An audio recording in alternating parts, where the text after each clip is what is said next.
Here's 5 quick art tips for beginners. Number 1. Use a box for the hand and cylinders for the fingers. The thumb comes out of a wedge shape. Number 2. Break the torso into ellipses. This is called the bean. Number 3. Use the Loomis method for the head.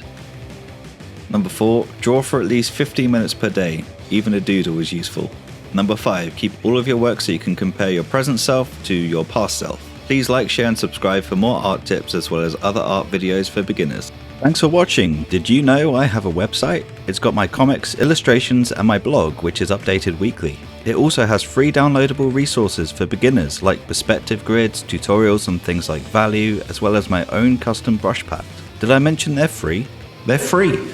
Check it out in the description and sign up to my email address so you can be the first ones to see the updates.